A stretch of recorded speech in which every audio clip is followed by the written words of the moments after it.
রাতের ভেতরে অনেক ঘটনা ঘটে গেছে, যেমন সৌদি আরবের ৫ম বৃহত্তম তেল স্থাপনায় হামলা চালিয়েছে ইয়েমেনের হুতি সমর্থিত সামরিক বাহিনী।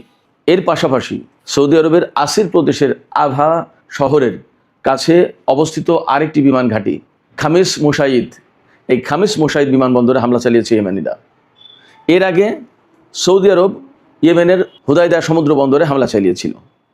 এদিকে ইরানের পক্ষ থেকে নতুন করে ঘোষণা করা হয়েছে, গতকাল খাতামুল আম্বিয়া হেডকোয়ার্টার্সের কমান্ডার জেনারেল আবদুল্লাহি বলেছেন যে একজন ইরানি নাগরিক নিহত হলে তার বিপরীতে একজন মার্কিন সেনাকে হত্যা করা হবে। মানে ইরানের পক্ষ থেকে মারাত্মক রকমের প্রতিশোধের ঘোষণা দেওয়া হলো। ইরানের প্রেস টিভি আরেকটি খবর দিয়েছে যে কাতারের আল উদেইদ বিমান ঘাঁটির পাশাপাশি সংযুক্ত আরব আমিরাতের আল জাফরা বিমান ঘাঁটি খালি করা হয়েছে, অর্থাৎ মার্কিন সেনাদেরকে, মার্কিন বিমান বাহিনীকে এখান থেকে সরিয়ে নিয়েছে। এই দুইটা খালি। এর পাশে আরেকটি সূত্র থেকে খবর পাওয়া গেল কুয়েত এবং বাহরাইনের বিমান নাকি ইরানের বিরুদ্ধে হামলায় অংশ নিয়েছে এবং সেই বিমান কুয়েত আর বাহরাইনে না নেমে সেই বিমান অবতরণ করেছে সংযুক্ত আরব আমিরাতে। এই ঘটনার পর আসলে ইরান কি প্রতিক্রিয়া ব্যক্ত করে এবং কি হয় পরিস্থিতি, সেটা কিন্তু এখন অনেক বড় প্রশ্ন হয়ে দাঁড়ালো। সুপ্রিয় দর্শক, ইরান এবং আমেরিকার মধ্যে যখন এই রকমের একটা চরমতম অচল অবস্থা, হরমুজ প্রণালী কলাপস, বাব আল মানদেব প্রণালী কলাপস, তখন পাকিস্তান ইরান এবং আমেরিকার প্রতি আহ্বান জানিয়েছে যে ইসলামাবাদ সমঝোতা স্মারক সই হয়েছিল সেইটাতে আবার ফিরে আসার জন্য। এবং এই কাজে পাকিস্তান বিশেষ একটি দেশকে সম্পৃক্ত করার চেষ্টা করছে। কোন সেই দেশ, এই সমস্ত নিয়ে আমি বিস্তারিত আলোচনা করবো আজকের ভিডিওতে। আশা করি আপনারা সঙ্গেই থাকবেন। আর ভিডিওটি যদি ভালো লাগে তাহলে লাইক, কমেন্ট, শেয়ার করবেন এবং চ্যানেলটি সাবস্ক্রাইব করে সাথেই থাকবেন। দর্শক, চলুন বিস্তারিত আলোচনা করি। প্রথম আলোচনা আমরা ইয়েমেন সৌদি ক্রাইসিস দিয়েই শুরু করি। সৌদি আরব গতকাল ইয়েমেনের আল হুদাইদা সমুদ্র বন্দরে হামলা চালিয়েছিল। একদম দক্ষিণ পশ্চিমাঞ্চলীয় সমুদ্র বন্দর, লোহিত সাগরে অবস্থিত এটা। এই সমুদ্র বন্দরে হামলা চালিয়েছে সৌদি আরব। কেন? ওই যে ইয়েমেনিরা বাব আল মানদেব প্রণালী আটকে রেখেছে, এখান থেকে সৌদি আরবের কোনো জাহাজ ভারত মহাসাগরের দিকে যেতে দেবে না, আবার ভারত মহাসাগর বাব আল মানদেব প্রণালী পার হয়ে সৌদি আরবের দিকে যেতে দেবে না অন্য কোনো জাহাজ।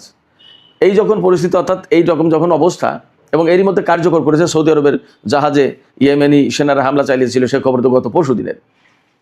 এই প্রেক্ষাপটে সৌদি আরব ইয়েমেনের আল হুদাইদা সমুদ্র বন্দরের উপর হামলা চালিয়েছে, বিমান হামলা। সৌদি আরব আগেই ঘোষণা করেছিল ইয়েমেন যেহেতু তাদের তেলবাহী জাহাজে হামলা চালিয়েছে, তারা তার প্রতিশোধ নেবে। এবং সৌদি জোটের পক্ষ থেকে এই বিবৃতি দেওয়া হয়েছিল। আসলে সৌদি জোট এখন কার্যকর আছে কিনা জানি না, থাকলেও থাকতে পারে, না থাকলেও না থাকতে পারে। থাকলেই বাকি আর না থাকলেই বাকি, পার্থক্য তো কিছু নেই, একই কাজ। তো সৌদি আরব সেই ঘোষণা মোতাবেক গত রাতে আল হুদাইদা সমুদ্র বন্দরে হামলা চালিয়েছে। এই হামলার পর ইয়েমেন পাল্টা প্রতিশোধের ঘোষণা দিয়েছিল এবং তারা আরামকো তেল কোম্পানির জাজান যে স্থাপনা আছে সৌদি আরবের ভিতরে ৫ম বৃহত্তম তেল স্থাপনা এটা, সেখানে হামলা চালিয়েছে ব্যালিস্টিক ক্ষেপণাস্ত্র দিয়ে। এবং সেই হামলায় জাজান তেল স্থাপনা মোটামুটিভাবে ভয়ঙ্করভাবে ক্ষতিগ্রস্ত হয়েছে। বলা হচ্ছে কোনো মাধ্যমে বলা হচ্ছে একদম ডিস্ট্রয়েড হয়ে গেছে, ধ্বংস হয়ে গেছে। সেখানে আগুন জ্বলছে, এই আগুন সহজে নিভানো কঠিন হবে মনে হচ্ছে। সেখানে মার্কিন পেট্রিয়ট মোতায়েন ছিল, সেই পেট্রিয়ট দিয়ে এই ক্ষেপণাস্ত্র ঠেকানো যায়নি।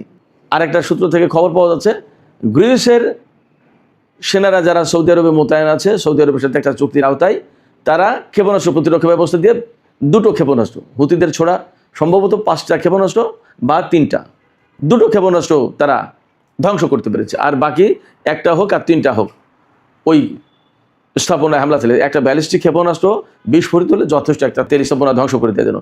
যেখানে একটা ম্যাচের কাঠি জ্বালালেই সমস্যা, সেখানে একটা ক্ষেপণাস্ত্র, ব্যালিস্টিক ক্ষেপণাস্ত্র পড়েছে, আর কি লাগে। এরপরে ইয়েমেনিরা কিন্তু এখানেই থেমে যায়নি। আসির প্রদেশ ইয়েমেনের কাছাকাছি তুলনামূলক। আসির প্রদেশের খামিস মুশাইদ বিমানবন্দর, সেই বিমানবন্দরে হামলা চালিয়েছে ইয়েমেনের সেনারা, সেখানেও ক্ষেপণাস্ত্র হামলা চালিয়েছে। সৌদি আরবের উপর ইয়েমেনিদের এই হামলার জন্য মার্কিন প্রেসিডেন্ট ডোনাল্ড ট্রাম্প রীতিমতো ইরানকে দায়ী করেছে এবং তিনি বলেছেন ইরানকে এর দায়ভাগ নিতে হবে। ইরানকে দায়ভাগ নিলেই বাকি আর না নিলে বাকি, ঘটনা তো এই যে যুদ্ধই করতে হবে। আমেরিকা ইরানের উপর হামলা চালাবে আর ইরান তার মোকাবেলা করবে, আর ইরান পাল্টা হামলা চালাবে। ঘটনা তো তাই ঘটছে, নতুন কিছু তো না। ইয়েমেনের সাথে সৌদি আরবের নতুন করে যে সংঘর্ষ শুরু হলো, যুদ্ধ শুরু হলো, এটা কিন্তু মধ্যপ্রাচ্যের পরিস্থিতিকে ভিন্ন রকম এক মাত্রায় নিয়ে গেল, নতুন একটা পরিবেশ দিল এই অর্থে যে এতদিন ইরান, আমেরিকা এবং ইসরায়েলের ভেতরে যে যুদ্ধ চলছিল, তাতে কিন্তু আরব দেশগুলো মোটামুটি চুপ ছিল। সেই জায়গায় এখন দেখা যাচ্ছে যে সৌদি আরব ইয়েমেনের সাথে যুদ্ধ শুরু করলো, তার মানে কিন্তু এটা মূলত ইরানের বিরুদ্ধেই যুদ্ধ বা আমেরিকাকে সহযোগিতা করার জন্য যুদ্ধ, এইভাবে দেখা হচ্ছে ইরানের পক্ষ থেকে। তাহলে পরিস্থিতিটা কোথায় গেল? এতদিন মধ্যপ্রাচ্যের পরিস্থিতি নিয়ে যেভাবে ভাবা হচ্ছিল, সম্ভবত সৌদি আরবের আর ইয়েমেনের ভেতরকার এই দ্বন্দ্ব সংঘাত আলাদা রকমের অবস্থা তৈরি করলো এবং যুদ্ধের যে সমস্ত সমীকরণ সেটা আরও জটিল হয়ে গেল। এখানে একটা তথ্য দিয়ে রাখি আমি আপনাদেরকে। বাবাল মানদেব প্রণালী, যেটা মূলত হুতিরা কন্ট্রোল করে, শুধু হুতিরা কন্ট্রোল করে না, বাবাল মানদেব প্রণালীর অপর দিকে তো অর্থাৎ দক্ষিণ পাশে তো সোমালিয়া, সেখানে তাদেরও একটা নিয়ন্ত্রণ আছে, বাট মূলত কন্ট্রোল করে এখানে হুতিরা। এখানে হুতিরা খুব স্ট্রঙ্গার। তো এই যে বাবাল মানদেব প্রণালী, এই বাবাল মানদেব প্রণালী দিয়ে ইউরোপ, আফ্রিকা এবং এশিয়ার যে ইন্টারনেট কেবল, যেটা সাবমেরিন কেবল, এই সাবমেরিন কেবলের একটা বিরাট অংশ কিন্তু এদিক দিয়ে অতিক্রম করেছে। সেক্ষেত্রে যুদ্ধের পরিস্থিতি যদি এমন ভয়ঙ্কর অবস্থায় নেওয়া হয়, সেখান থেকে হয়তো ইয়েমেনের হুতিরা এই কেবলের দিকে নজর দিতে পারে, অর্থাৎ এই কেবল কেটে দেওয়া, ধ্বংস করে দেওয়া, এগুলো করতে পারে। তখন কিন্তু সারা বিশ্বের ইন্টারনেট ব্যবস্থা, ডেটা সিস্টেম, এগুলো কিন্তু ভয়ঙ্কর ক্ষতির মুখে পড়বে, ঝুঁকির মুখে পড়বে। এই সমস্ত টেকনিক্যাল দিক, এই সমস্ত যে কৌশলগত দিক, এই বিষয়গুলো আমেরিকা, সৌদি আরব তাদেরকে মাথায় নেওয়া উচিত বা মাথায় নিয়েছে মনে হচ্ছে। আমরা দেখতে পাচ্ছি আমেরিকা ইরানের বিরুদ্ধে বড় হামলা চালানোর কথা বলেও কিন্তু এখনও হামলা চালায়নি সেই রকমের। আমেরিকা হামলা চালাতে চাইছে, ইসরায়েল তাকে সাপোর্ট দিচ্ছে, বাট হামলা হলে তার পরিণতি কী হবে সেটা কিন্তু ভাবতে হচ্ছে। এবং এই ব্যাপারে সম্ভবত বিশ্বের গুরুত্বপূর্ণ দেশগুলো আমেরিকাকে বারবার সতর্ক করে দিচ্ছে যে এই ধরনের বড় হামলা হলে তার পরিণতি কিন্তু অন্যরকম হতে পারে। বাবাল মানদেব প্রণালী, হরমুজ প্রণালী বন্ধ, এটা খুলবে না ইরান এবং হুতিরা যতক্ষণ পর্যন্ত সমস্যার সমাধান না হচ্ছে। এটা গেল একটা দিক। আর একটা দিক হচ্ছে হরমুজ প্রণালী এবং বাবাল মানদেব প্রণালী, দুই প্রণালী দিয়েই এই রকমের গুরুত্বপূর্ণ সাবমেরিন কেবল গেছে, যেটা সারা বিশ্বের ইন্টারনেট এবং ডেটা সিস্টেমের সাথে জড়িত। এইগুলোতে যদি ইরানিরা বা ইয়েমেনিরা হাত দেয় তাহলে কিন্তু সারা বিশ্ব কলাপস হয়ে যাবে। এগুলো মাথায় রাখতে হচ্ছে। সুপ্রিয় দর্শক, আলোচনা শুরুর দিকে যে কথা বলছিলাম, ইরানের পক্ষ থেকে একটা গুরুত্বপূর্ণ ঘোষণা এসেছে। ইরানের খাতামুল আম্বিয়া হেডকোয়ার্টার্স, যেটা তার কমান্ডার জেনারেল আবদুল্লাহি, তিনি গতকাল ঘোষণা করেছেন মার্কিন হামলায় যদি একজন ইরানি নাগরিক নিহত হয়, তার বিপরীতে ইরান একজন মার্কিন সেনার জীবন নিয়ে নেবে, অর্থাৎ একজন মার্কিন সেনাকে হত্যা করবে। এটা একদম ওপেন ডিক্লারেশন, এটা আমার কোনো ব্যাপার না এবং এটা আমার কোনো দাবি না। ইরানের পক্ষ থেকে এই ঘোষণা দেওয়া হয়েছে। তার মানে কি? তার মানে হচ্ছে ইরান এই যুদ্ধের ব্যাপারে আরও অনেক বেশি শক্তিশালী অবস্থানে চলে গেল, শক্ত অবস্থানে চলে গেল। অর্থাৎ আমেরিকাকে আর কোনো মতে ছাড় দেওয়ার ইচ্ছা তাদের নেই, ছাড় দেওয়ার মানসিকতা ইরানি সেনাবাহিনীর ভেতরে এখন আর নেই, সেটা কাজ করছে না। তার আগে ইরান ঘোষণা করেছিল যে ইরান এখন যুদ্ধের নীতিতে চোখের বদলে চোখ এটা অনুসরণ করবে, অর্থাৎ যেরকম ক্ষতি ইরানও সেই রকম শত্রুপক্ষের উপরে সেরকম ক্ষতি করে দেওয়ার চেষ্টা করবে। এর জবাবে আমেরিকার পররাষ্ট্রমন্ত্রী মার্কো রুবিও বলেছিলেন যে ইরান তো চোখের বদলে চোখ নেবে আর আমরা চোখের বদলে মাথা নেব। তার মানে আমেরিকা আরও হত্যাকাণ্ড বেশি চালানোর ঘোষণা দিয়েছিল। তারপরে ইরানের খাতামুল আম্বিয়া হেডকোয়ার্টার্সের যিনি কমান্ডার জেনারেল আবদুল্লাহি বলছেন যে একজন ইরানি নাগরিক নিহত হলে একজন মার্কিন সেনাকে হত্যা করা হবে। এবং সম্ভবত এই কথা বলার সুযোগ পাচ্ছে ইরান এই জায়গা থেকে মধ্যপ্রাচ্যের ঘাঁটিগুলো কিন্তু একদম ঝরঝরে করে দিয়েছে। অর্থাৎ কুয়েত, বাহরাইন, সংযুক্ত আরব আমিরাত, কাতার, ইরাক, এই সমস্ত জায়গায় যে সমস্ত আমেরিকার ঘাঁটি ছিল সেই ঘাঁটিগুলোর বেশিরভাগই তছনছ হয়ে গেছে। যখন তছনছ হয়ে গেছে তখন মার্কিন সেনারা সেখানে কিন্তু খুব নিরাপদ না। তো যখন নিরাপদ না, তখন ইরানের পক্ষ থেকে তাদের হত্যা করা কিন্তু খুব একটা কঠিন কাজ না বলে মনে হচ্ছে। আমরা একটা বিষয় খেয়াল করেছি, আমেরিকা ইসরায়েলের হামলায় ইরানের ব্যাপক বেসামরিক নাগরিক নিহত হয়েছে এবং তো সম্ভবত 4000-5000 মানুষ নিহত হয়ে গেছে এই গত 40 দিনের যুদ্ধে এবং এই 12-13 দিনের যুদ্ধে। কিন্তু অপরদিকে খেয়াল করে দেখুন, ইরানের হামলায় যত জায়গায় হামলা চালিয়েছে, ইসরায়েল থেকে শুরু করে ইরাক, কুয়েত, সৌদি আরব, সংযুক্ত আরব আমিরাত, কাতার, বাহরাইন, ওমান, জর্দান, কোনো জায়গায় কিন্তু বেসামরিক লোকজন নিহতের ঘটনা নেই। ইরান কিন্তু একটা যুদ্ধের নীতি অনুসরণ করে চলছে। ইরান বলছে এটা ইসলামের নীতি, বেসামরিক লোকজন তো দায়ী না, তাদেরকে হত্যা করার কোনো সুযোগ ইসলাম রাখেনি। এমনকি ইরানের হামলায় আমেরিকা বা ইসরায়েলের সেনাবাহিনীর লোকজনও কিন্তু কম নিহত হয়েছে। তার মানে দাঁড়াচ্ছে যে ইরান কিন্তু বেসিক্যালি মানুষকে হত্যার জন্য, সে হোক সেনা অথবা বেসামরিক লোকজন, মানুষ হত্যার জন্য চেষ্টা করছে না। কি চেষ্টা করছে? যুদ্ধের কৌশল আমার কাছে যা এতদিন পর্যবেক্ষণে মনে হয়েছে, ইরান চেষ্টা করছে মধ্যপ্রাচ্যে আমেরিকার যত ঘাঁটি আছে সমস্ত ঘাঁটি ধ্বংস করে দেওয়ার জন্য এবং ঘাঁটিতে রাখা ক্ষেপণাস্ত্র প্রতিরক্ষা ব্যবস্থা, বিমান প্রতিরক্ষা ব্যবস্থা, আকাশ প্রতিরক্ষা ব্যবস্থা, radar system, early warning system, electronic warfare system, jamming system, তারপরে আপনার কমান্ড অ্যান্ড কন্ট্রোল সেন্টার, যত যা কিছু আছে, অর্থাৎ সিস্টেম, লজিস্টিক সাপোর্ট এবং তাদের যন্ত্রপাতি, সামরিক সরঞ্জাম, বিমান, আদার যত যা কিছু, এগুলো ধ্বংস করে দেওয়ার চেষ্টা করছে। ক্ষেপণাস্ত্র প্রতিরক্ষা ব্যবস্থা, থার্ড, পেট্রিয়ট, এই সমস্ত। মানুষ হত্যার দিকে কিন্তু তারা নজর দেয়নি, এটা আমার কাছে মনে হয়েছে। তো ইরান এই জায়গা থেকে এখন সরে আসার কথা বলছে, সম্ভবত ওই যে মার্কিন পররাষ্ট্রমন্ত্রী যে ঘোষণা দিয়েছেন যে আমরা চোখের বদলে মাথা নেব, চোখের বদলে চোখ না, চোখের বদলে মাথা নেব। তো যখন চোখের বদলে মাথা নেবে, এটা কিন্তু মারাত্মক ঘোষণা। তার মানে চোখ, ধরুন কোনো একটা মানুষের একটা চোখ হারালো, তখন কিন্তু তার আর একটা চোখ থাকে, দেখতে পারে, এমনকি সে জীবিত থাকতে পারে, বেঁচে থাকে। কিন্তু মাথা নিয়ে নিলে কোনো মানুষের আর বেঁচে থাকার কোনো উপায় নেই, সে কিন্তু ডেড, মরে যাবে। তো ইরান ঘোষণা দিয়েছে চোখের বদলে চোখ, অর্থাৎ যতটুকু ক্ষতি করবে আমরা ততটুকু ক্ষতি করব। আর আমেরিকা বলছে কি যে তারা চোখের বদলে চোখ নেবে, আমরা চোখের বদলে মাথা নেব, তার মানে প্রাণহানির ঘটনা ঘটাবো। এই জায়গায় এখন ইরান বলছে যে ব্যাপারটা যদি এমন হয় যে একজন ইরানি নাগরিক নিহত হচ্ছে, তাহলে আমরা একজন আমেরিকান সেনাকে হত্যা করব। অর্থাৎ দুই পক্ষ কিন্তু একেবারে মুখোমুখি অবস্থানে দাঁড়িয়ে গেল মানুষ হতাহতের ব্যাপারে। এবং আমি আগেই বলেছি যে ইরান সম্ভবত এই ঘোষণা দেওয়ার সুযোগ পাচ্ছে মধ্যপ্রাচ্যে মার্কিন ঘাঁটিগুলো একদম নাজুক অবস্থায় পড়েছে এই কারণে। এই জায়গা থেকে নতুন একটা খবর হচ্ছে, আমি গত 2 দিন আগে বলেছিলাম যে কাতারের আল উদেইদ বিমান ঘাঁটি থেকে বিমান সেনাদেরকে সব সরিয়ে নিয়েছে।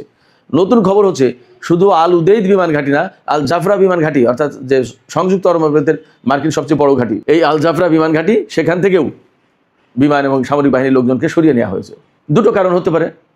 একটা কারণ হচ্ছে যে এই সমস্ত জায়গায় সেনা, বিমান, এই সমস্ত রাখলে, আর ইরানের উপর যদি আমেরিকা যে বৃহৎ হামলা চালানোর পরিকল্পনা করছে, মধ্যপ্রাচ্যে 100 রিফুয়েলিং ট্যাঙ্কার বিমান রেখেছে ইরানের উপর ভয়াবহ হামলা চালাবে বলে, যদি সেই হামলা চালায় তাহলে ইরানও পাল্টা হামলা চালাবে এবং এই সমস্ত বিমান ঘাঁটি একেবারে তছনছ করে দেবে, ধ্বংস করে দেবে। আমার দৃষ্টিতে এখনও ইরান নিয়ন্ত্রিত যুদ্ধ করছে, অল্প অল্প অল্প করে। কিন্তু আমেরিকা যখন একদম চূড়ান্ত যুদ্ধ শুরু করবে, ওই রকম ভয়াবহ হামলা চালাবে, তখন ইরানও কিন্তু একইভাবে হামলা চালাবে। তাহলে এখানে প্রচুর সংখ্যক বিমান এবং সেনা নিহত, হতাহত হওয়ার সম্ভাবনা, আশঙ্কা আছে। সেই জায়গা থেকে এদেরকে সরিয়ে নিচ্ছে, এটা একটা কারণ হতে পারে। আর একটা কারণ হতে পারে যে ইরানের হামলার মুখে আসলে এই ঘাঁটিগুলো আর তো আস্ত থাকছে না, সেক্ষেত্রে সমস্ত বিমান, সেনা এগুলো সব মারাত্মক নিরাপত্তাহীনতার মধ্যে পড়েছে। অতএব ধীরে ধীরে ধীরে ধীরে এদেরকে সরিয়ে নেওয়াই ভালো। এখানে আমি একটা কনক্লুশন টানতে চাই এইভাবে, যে আমেরিকা যে কারণেই সরিয়ে নিক না কেন, মধ্যপ্রাচ্যের যে পরিস্থিতি তৈরি হয়েছে, তাতে কখনো মধ্যপ্রাচ্যের দেশগুলোর কাছে আমেরিকা আর এই অবস্থা তৈরি করতে পারবে না যে আমেরিকার নিরাপত্তা ব্যবস্থার উপরে ভরসা করা যায়।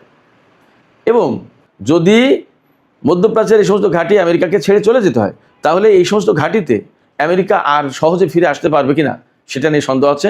এরই মধ্যে আমি কিন্তু বলেছি, বিভিন্ন সামাজিক মাধ্যমে এই ফুটেজ ছড়িয়ে পড়েছে, বাহরাইন, সংযুক্ত আরব আমিরাত, সৌদি আরব, বিভিন্ন জায়গায় সাধারণ লোকজন বিক্ষোভ করছে আমেরিকার ঘাঁটি থাকার ব্যাপারে। তো সামগ্রিক প্রেক্ষাপটে যুদ্ধের চূড়ান্ত একটা অবস্থায় মনে হয় পৌঁছে গেছে, প্রস্তুতি দুই পক্ষেরই আছে। এবং এর প্রেক্ষাপটে আমি আর একটা ভিডিও দেখলাম, যেখানে বলা হচ্ছে মাটির নিচেই, ইরানের মাটি তো আসলে এরকম আমাদের মতো নরম মাটি না, সব পাথুরে মাটি, পাহাড় তো, পুরো দেশটাই পাহাড়ের উপরে, খুব কমই সাধারণ মাটি, চাষবাসের মাটি আছে, খুব কম। তো সেই মাটির নিচেই 600 মিটার গভীরে, 600 ফুট না, 600 মিটার গভীরে ইরানের গোপন বিমান ঘাঁটি আছে, যেখানে বিমান রাখা আছে ইরানের সমস্ত যুদ্ধ বিমান। সেই যুদ্ধ বিমানগুলো এখন প্রস্তুত অবস্থায় দেখা যাচ্ছে, সেখানে প্র্যাকটিস চলছে। যে কোনো সময় ইরান হামলায় ব্যবহার করবে এই সমস্ত বিমান। দুটো ভিডিও দেখলাম আমি, একটা ভিডিও হচ্ছে এই গোপন ঘাঁটিতে বিমানের প্র্যাকটিস, বিমান আসছে যাচ্ছে এরকম। আর একটা ভিডিও ফুটেজ দেখলাম যে ইরানের ফ্যান্টম বিমান দিয়ে পারস্য উপসাগর এলাকায় টহল দেওয়া হচ্ছে। তার মানে কি, পারস্য উপসাগরীয় এলাকায় যদি ইরানের বিমান টহল দেয়, তাহলে তো তার বিরুদ্ধে আমেরিকার ক্ষেপণাস্ত্র ছুড়ে ব্যবস্থা নেওয়ার কথা, কিন্তু তা হচ্ছে না। তাহলে কি আমেরিকার সামরিক বাহিনী এখানে আসলে অনেক বেশি দুর্বল অবস্থায় পৌঁছে গেছে। এবং আমি অনেকদিন আগের থেকে একটা কথা বলে আসছিলাম যে ইরানের বিমান বাহিনী কার্যকর ব্যবস্থা নেবে অ্যাক্টিভ হবে যুদ্ধের একটা শেষ পর্যায়ে গিয়ে, যখন আমেরিকার এই অঞ্চলে বিমান প্রতিরক্ষা ব্যবস্থা ভেঙে পড়বে, তখন হয়তো ইরান বিমান ব্যবহার করবে এবং বাকি কাজ সম্পন্ন করবে। অর্থাৎ ক্ষেপণাস্ত্র এবং ড্রোন মেরে এই অঞ্চলের মার্কিন ঘাঁটিগুলো যতটা ক্ষতিগ্রস্ত করে দিয়েছে, তারপরেও কিছু কিছু থেকে যাবে, সেই কিছু কিছু থেকে যাওয়াটা শেষ করে দেবে ইরান বিমান হামলা চালিয়ে। পরিস্থিতি কি সেই দিকে, সেখানে গিয়ে পৌঁছালো কিনা জানি না, আসলে পরিস্থিতি কোথায় গেছে। তবে আলামতগুলো কিন্তু দুই পক্ষের চূড়ান্ত প্রস্তুতির কথাই বলছে। এর পাশে আর একটা ছোট্ট খবর দিয়ে আমি শেষ করি। সামাজিক যোগাযোগ মাধ্যম এক্সের একটা পোস্টে দেখলাম, নির্ভরযোগ্য পোস্ট, বাট আমি একদম নিশ্চিত